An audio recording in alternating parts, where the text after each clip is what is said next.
Hello, welcome to another episode where I'm trying out some stuff on Bing Chat. So I've been thinking about doing a commander themed episode, and I'm not going to necessarily get it to build a deck from scratch. What I thought I'd do is see how much it knows about, if that's the right term, knows about the Commander 2011 product and sort of build out from there. So maybe get it to list out some of the other legendaries in the deck and, maybe suggest a deck list for one of those and see what sources it pulls on. So we're sort of seeing the consistency here, whether it goes off down another rabbit hole and how it develops over the course of a topic, over the course of a conversation. So I'm going to ask it to tell me about the Commander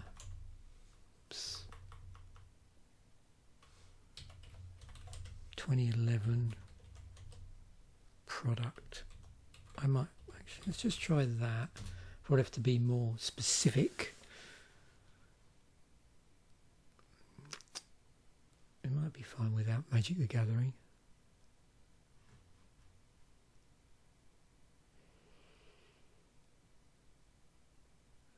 Okay.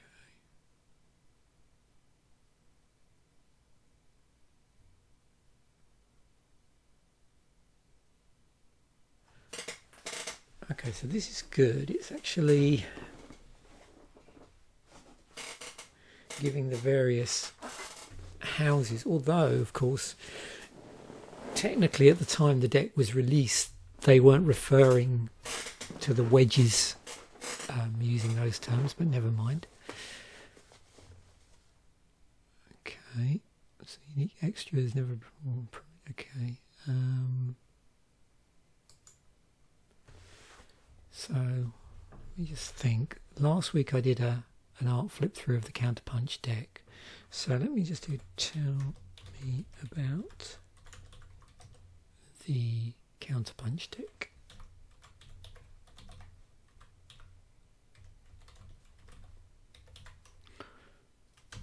Okay.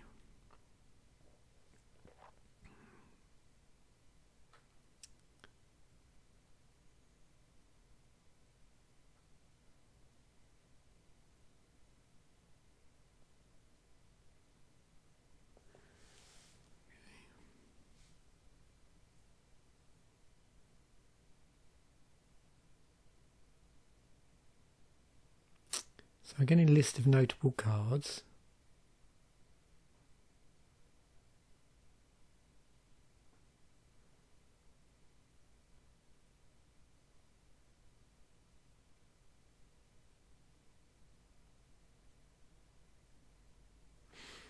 So can you list all of the legendary creatures in the deck?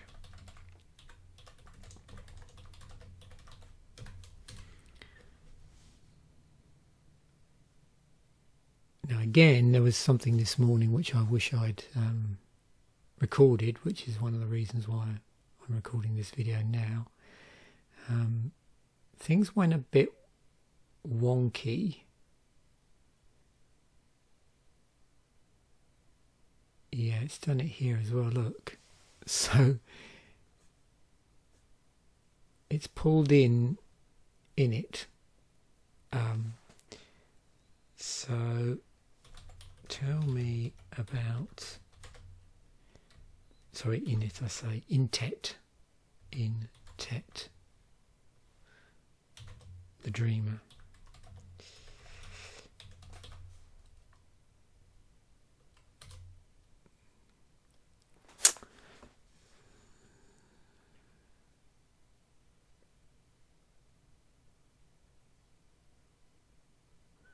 So in Tet.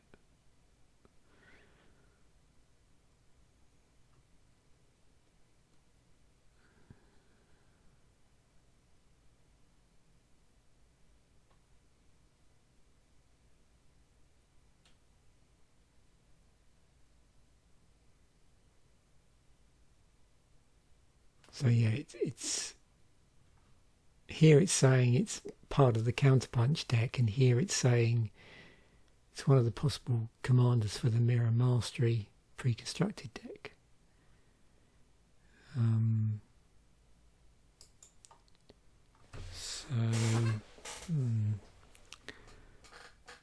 Let's get it to fully list the counterpunch deck. I think what it'll do is it will just reference an online list. So can you give me the full deck list for counterpunch? What's that? Yeah, counterpunch.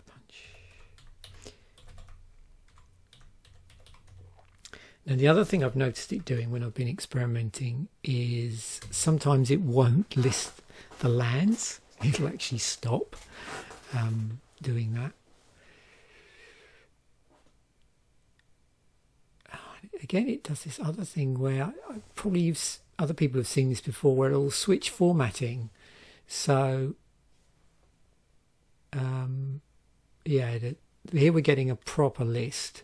Sometimes I've seen it, it's listing, but it sort of clusters the different types together and just formats it slightly differently.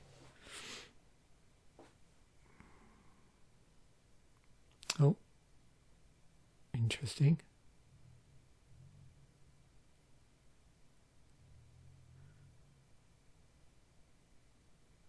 Okay.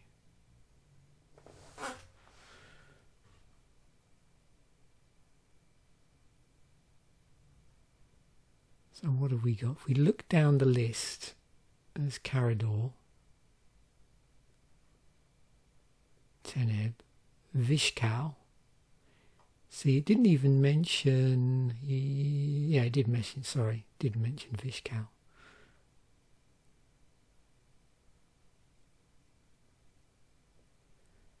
Where are we?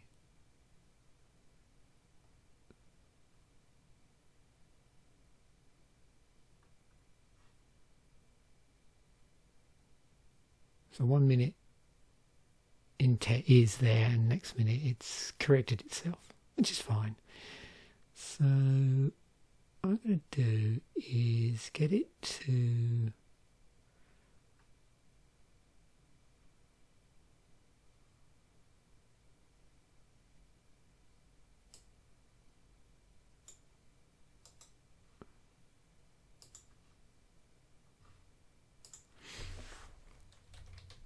Can you suggest a deck list for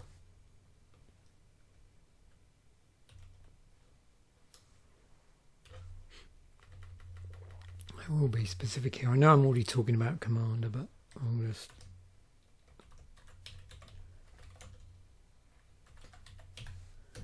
do that.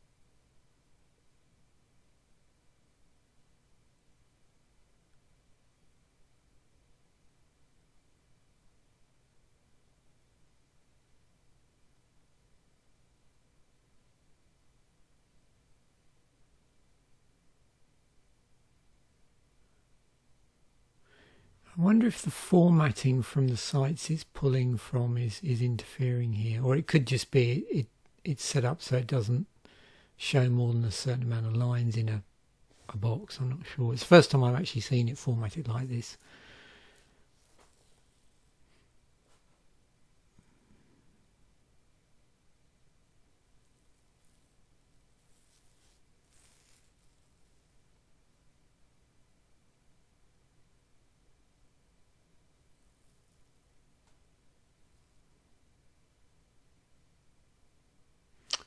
Okay, so let's try now again with this. I'm more sort of exploring the decks. So Can you tell me which cards in the Mirror Mastery deck are legendary creatures?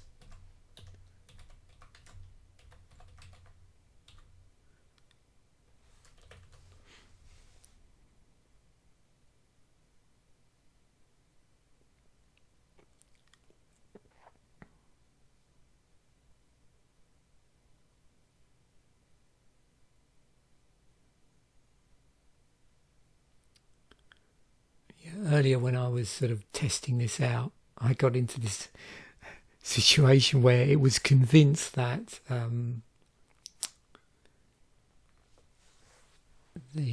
was it I'd said previously? Yeah, Vishkow was a 3-color commander for some reason. And what had happened was it was when I asked a similar question about the deck to say, you know, can you tell me what are the legendary creatures in the deck? It actually listed some other legendaries which were in other decks, and it actually listed Edric as being in the previous deck we looked at, the Counterpunch deck. And so that was the first thing, but then after that it all went pear-shaped, because when I was asking it more about the previous one, the previous list we have here, it was getting really confused and saying that it had hybrid mana and all sorts of other things. So, yeah. Oh. I don't quite know how Chorus of the Conclave is ending up in the Mirror Mastery deck. So this is good. This is actually happening, because Chorus of the Conclave is green-white. Whereas Mirror Mastery is blue, red, green. Okay, so I'm going to get it to list. Can you list the Mirror Mastery deck?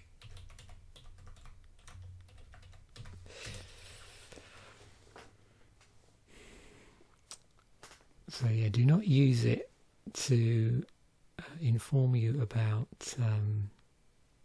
Commander 2011 decks.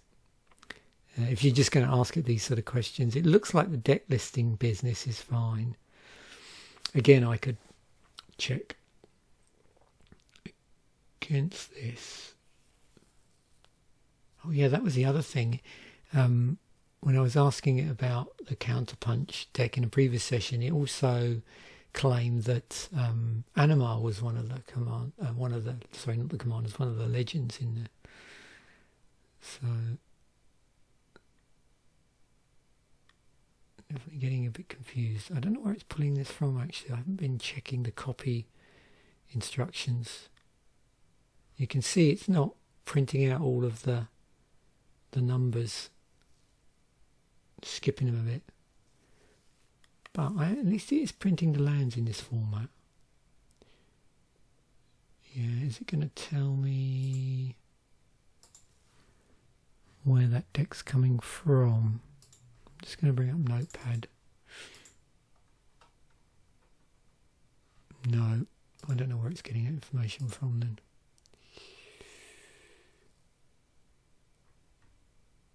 Cross the Conclave.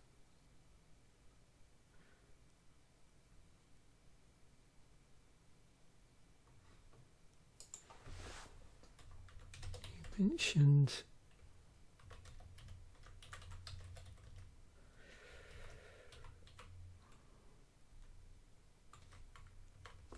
hang on. I know I'm going to mess this up. Where are we?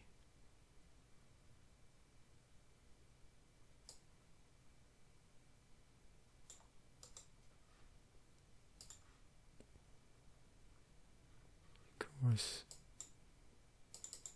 So I can see. I'm going to see if I can get it to go into a strop. Was in the deck, but I don't see it in this list.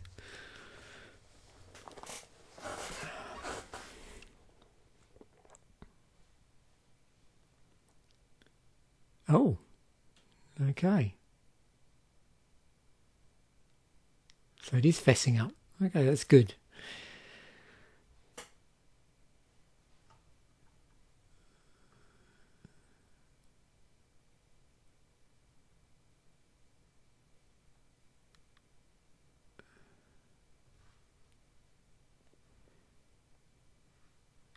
So we've got Animal, Edric is looking down here, see our legendaries.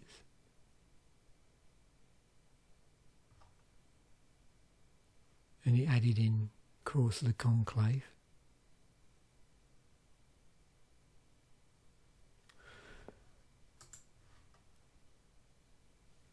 And so I just got this up on the screen. On my other screen, Mirror Mastery. I'm just cross-referencing on MTG Wiki because I don't know the contents of these off the top of my head. Intent. Oh, there it is. Good. Okay.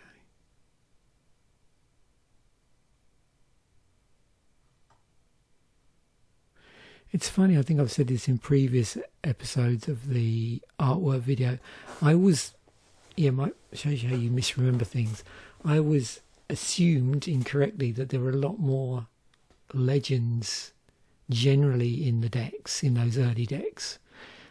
So I must be getting confused. Maybe it was a later one, but I remember one particular iteration of the Commander product, maybe it was 2013 or onwards, where some of the decks seemingly had quite a lot of legends, both two colour and monocolor, in addition to the full colour legends for the deck, colour identity, and so it gave you lots of options as well. Okay. See, now it's realised it's made the mistake. I can't really probe it about Chorus of the Conclave, because it's now going to probably get it right. Sometimes if it starts making mistakes, like here, and it's included it in like this blue, red, green, it might try and insist that this has got blue in it or something, which I've seen it do before with other cards, other commanders, or another commander specifically.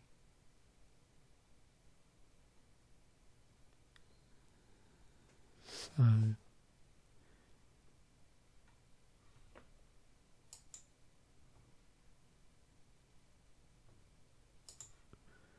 how do I build a deck around Chorus? I know it wasn't my intention to necessarily go down the deck building rabbit hole. This is more about how much it knew about Commander 2011 and its contents. And I was going to pull up the odd list, but let's see whether it just gets lazy and pulls the list up, or whether it gives us some suggestions for auto-includes and synergies. Okay, interesting. So we are getting some general advice here. So it's like anything really, obviously the way in which you word your questions and your whole approach to prompt engineering, you're going to get different sort of functionally useful results depending on what you're trying to achieve. Oh, it does both here, so it's giving me some suggestions and then actually giving me a possible deck list.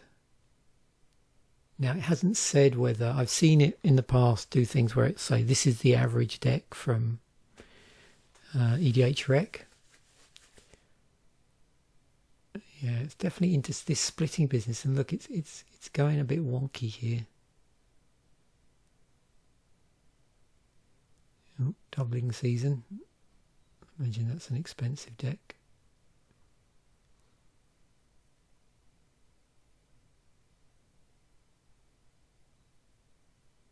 Let me just try something then. Does it stop responding?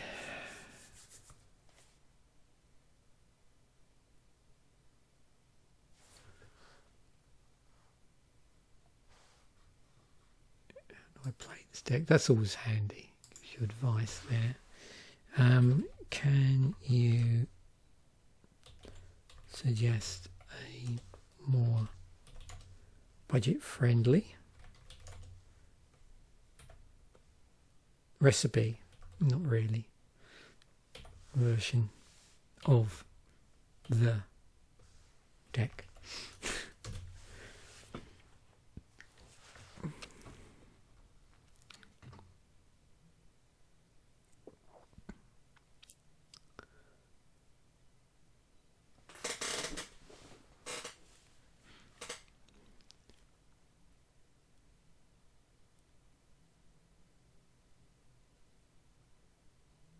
Okay, so the deck it originally suggested, it's saying, is 1,024.63. Oh, so now it's going to suggest like making some changes to bring the budget down. Okay.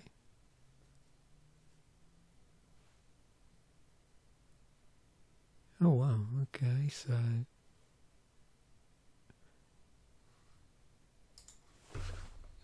can you suggest a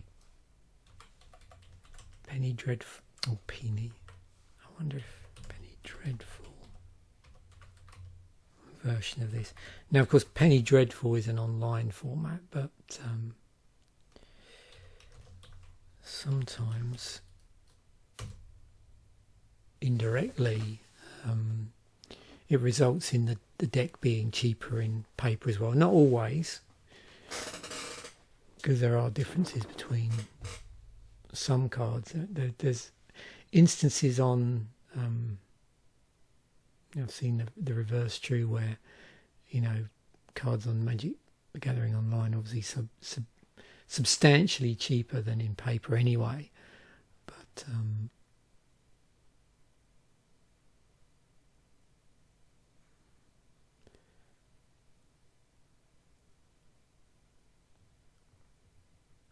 okay, so it's already suggesting that.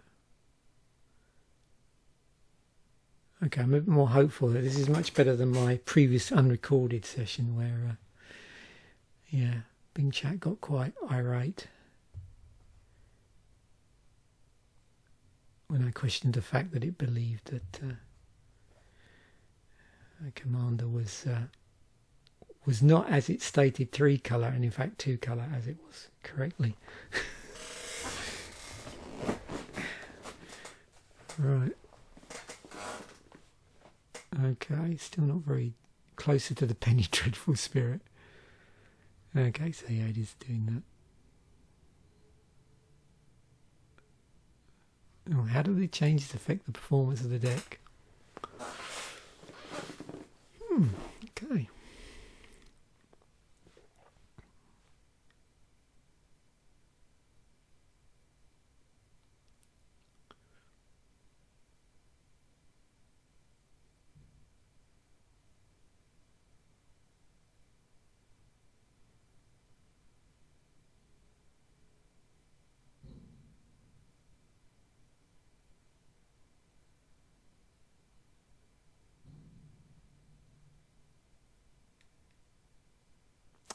Has it got that around the wrong way?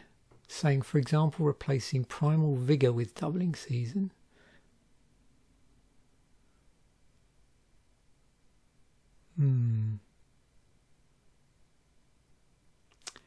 Yeah. I've also seen sometimes it do things with the mechanics on cards getting muddled up, like you know, the correct use of skull clamp in terms of getting confused between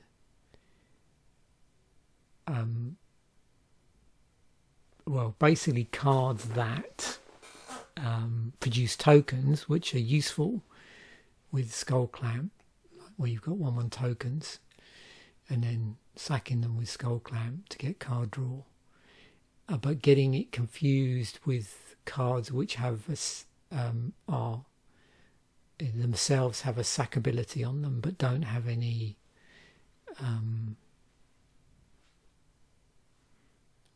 don't actually have any token production.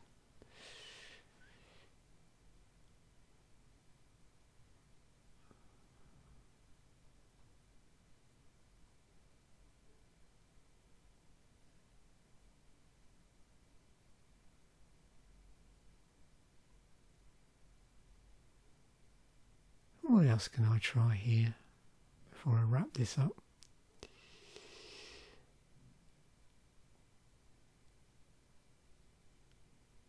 So I'm sure if I was to totally fact check this, I could probably find other omissions here and there. But yeah, it's going to be interesting to see how much people do leverage this for deck building, if at all. I mean, I find it actually, the thing I find it most useful for is this sort of thing where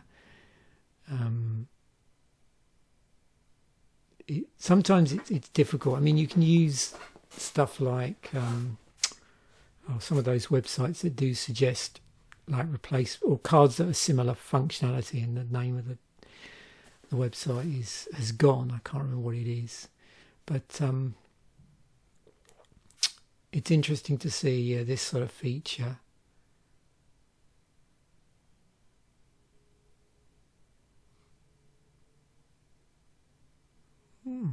Okay, looks like I'm assuming it's using a description off of a YouTube video there. Again, I could click through some of these and I would get the resources for this. Clearly it's drawing a lot of stuff from EDHREC, as you can see. Or cross-referencing. Again, you know, there's with this whole thing, what you're getting is obviously a mashup between the underlying the model that these generative pre-trained transformers are using to do, you know, predictive text generation, and then whatever front end prompt engineering Bing might be doing, and then within that whatever other fine-tuning in real time, like just-in-time fine-tuning, if that indeed is a thing, that it might also be doing here. So I don't know how many layers there are in Bing Chat. Obviously I'm starting to work my way through the old papers, like the Attention is All You Need paper, which is well worth reading through if you want to get a good overview of transformers. And the nice thing with that paper is you can actually feed sections of it through a Bing Chat to simplify some of the terminology in it, so you can understand the paper better if you're not used to some of the terms. And so that gives you a sort of underlying structure. What I'm curious about is, you know, you have that sort of initial training that goes on to produce the unsupervised component, and then the pre-training, then you have this fine-tuning. So is that particular fine-tuning that's occurred, is there more than one piece of fine-tuning that's going on? There's like a multiple fine-tuning. Is the fine-tuning occurring in parallel somehow? and how much of that is fine tuning that's occurring within, however Bing is plugging into OpenAI, or is Bing doing additional fine tuning on top to that. So those are sort of questions that keep going through my head with this. Also, I noticed today, I hadn't stumbled across it before, and unfortunately I didn't make a note of it, but there's an API Microsoft now have that they've specifically designed for interfacing with large language models generally, I think. I haven't had a chance to read through that yet, so I don't know what the architecture for that is either. But hopefully the more I read through research papers, the better understanding I'm going to get of, what is going on here under the bonnet. And it sort of fascinates me if you look at it from a, behavioural point of view, how different on different days, or even on the same day actually, with a different session, the answers that you can get. And this other weird thing that goes on as well, where sometimes it'll admit its mistakes and other times it'll dig its heels in. And I've noticed there is a tendency for it to dig its heels in with certain things if you're quite far down the discussion thread. So depending on how far it's gone in what it claims to be true, it'll defend that position to some degree or other, depending on how far down you go. Seemingly that's what it feels like, but again, I'd have to do this tons of times to be able to validate that. But hopefully, anyway, this has been a little bit enlightening. If you wanted me to do more of these style videos, particularly for deck building, let me know. I have no particular preference either way. I mean, I can't see me on my own volition probably doing any more of these very often. But if someone said, oh yeah, I really enjoyed you going through and looking at the shortfalls, then maybe I could think about it and do it in a bit more of a structured manner, because this was very much, again, an off-the-cuff video as a result of me getting some very strange results earlier, which, again, unfortunately, I chose not to record from the get-go. So thanks once again for watching. Bye for now, and I will catch you in the next video.